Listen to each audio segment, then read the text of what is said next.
देखिए, आज मैंने मुझ जैसे अत्यंत सामान्य श्रेणी के कार्यकर्ता को, आप मोबाइल पीछे कीजिए, गरीबों के मसीहा, दलित, वंचित, शोषित, अकलियत की सबसे मजबूत आवाज, सामाजिक न्याय और समरसता के सदी के महायोद्धा परम श्रद्धेय श्री लालू प्रसाद यादव जी ने और बिहार का भविष्य, छात्रों और नौजवानों की आवाज, हर दिल अजीज माननीय नेता प्रतिपक्ष और बिहार के अद्भुत, अभूतपूर्व, असाधारण उप मुख्यमंत्री और बिहार के भावी मुख्यमंत्री परम आदरणीय श्री तेजस्वी यादव जी ने जो भरोसा जताया है,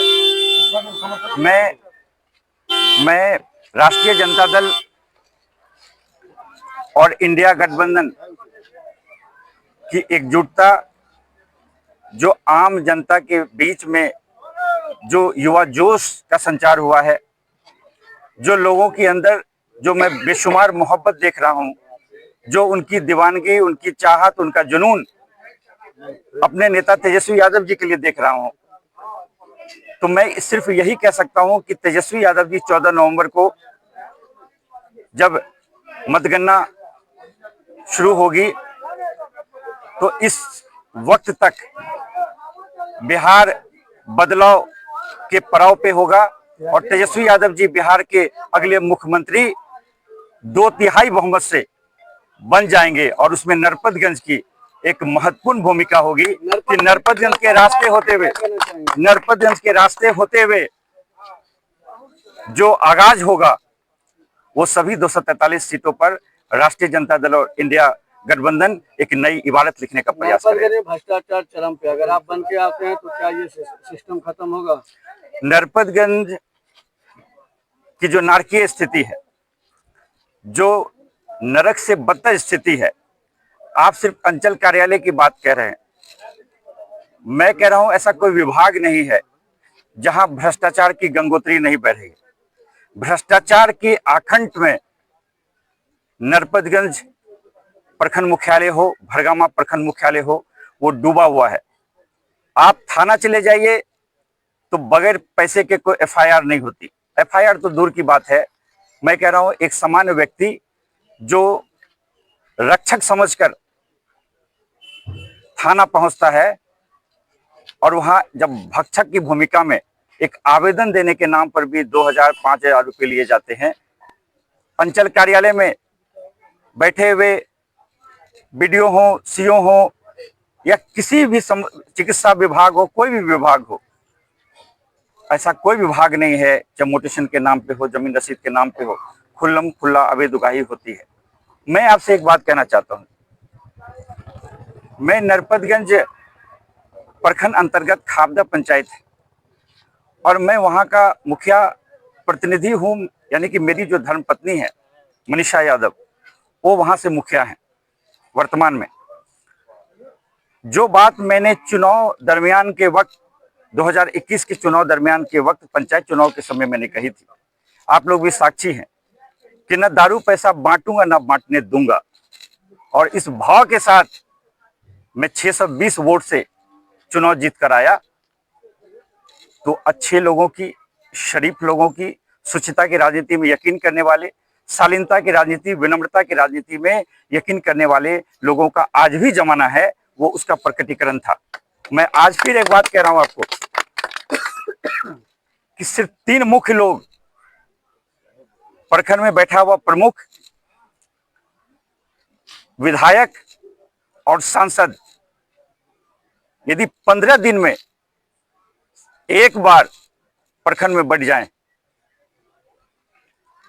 और सारे विभाग के प्रमुख को बुला लें, थाना प्रमुख हो, बीडीओ हो, सीओ हो, चिकित्सा विभाग हो, कोई भी विभाग हो, और उनको बोल दे कि खबरदार,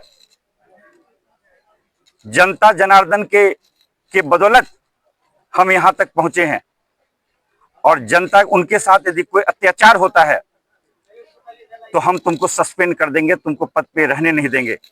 मैं कहता हूं कि 100% छोड़ दीजिए, मैं कह रहा हूं 50% भी, 50% भी एक भय का माहौल जो वैसे दलाल जैसे घुसखोर लोग बैठे हैं उनके अंदर व्याप्त होगा।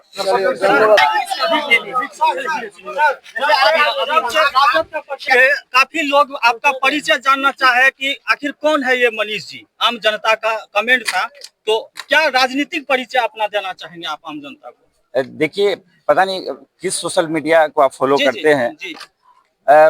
मैं नरपतगंज प्रखंड में खाबदा पंचायत में मेरी पत्नी मुखिया भी हैं। जी। मैं पार्टी का लगभग 2.5 वर्षों से मेन विंग का जिला अध्यक्ष हूं। ये तो वही वाली बात हो गई, यदि कोई कहे कि गरीबों के मसीहा लालू जी को हम जानते ही नहीं हैं, तो मैं उनसे तुलना नहीं कर रहा हूं। मैं ये कह रहा हूं कि उनका सच्चा सिपाही हूं, तेजस्वी जी का सच्चा सिपाही हूं, लालटेन छाप के प्रति प्रतिबद्धता है। तो जो जिनके बारे में आप जिक्र भी कर रहे हैं, यदि वहां तक भी नहीं पहुंचा हूं, तो ये एक मौका पार्टी ने दिया है कि हम उनका भी दिल जीते और उनके भी हृदय में स्थान प्राप्त करें। एक्टिविटी जो एक चेहरा माना जाता था वे अभी आपके विरोध में आता है। देखिए, मुझे उड़ती उड़ती खबर मिली है, जब तक इसका कोई औपचारिक कोई घोषणा नहीं होती है। आदरणीय अनिल यादव जी पार्टी के सीनियर लीडर हैं और पिछले 25 वर्षों से, वैसे तो उनका अमूल्य योगदान रहा है, लेकिन पिछले 25 वर्षों से 2005 से ही ले ले अब तक, तो राष्ट्रीय जनता दल के अधिकृत प्रत्याशी के तौर पर वो 5 चुनाव लड़े हैं, कई बार के जिलाध्यक्ष हैं। पार्टी के सीनियर लीडर हमारे अभिभावक तुल्य हैं, बड़े भाई हैं, और मुझे पूरा भरोसा ही नहीं, यकीन है कि ये जो आप बात कह रहे हैं ये कोरी अफवाह है, उससे ज़्यादा कुछ नहीं है। हम लोग टिकट के लिए दावेदार थे, पार्टी ने किसी एक का चयन करना था, पार्टी ने मेरा चयन किया। मैं तमाम जितने सीनियर लीडर्स हैं और जो साथ में हमारे साथ टिकट के लिए गए थे, स्वयं घर पे जाकर, स्वयं चरण स्पर्श कर कर मैं उनका हृदय जीतने का पूरा प्रयास ही नहीं करूंगा। मुझे जो आप भी जो कह रहे हैं, मुझे उस बात में कोई सच्चाई नजर नहीं है। मनीष जी, सूत्रों के माने तो आज अनिल यादव राजद पार्टी से यदि वो आ जाते हैं खुलकर मैदान में, यदि वो आ जाते हैं, यदि का कोई मतलब नहीं है। सत हो जाते हैं। नहीं, अफवाह कैसे सत हो गए? सूत्र का तो कोई मतलब मनीष नहीं।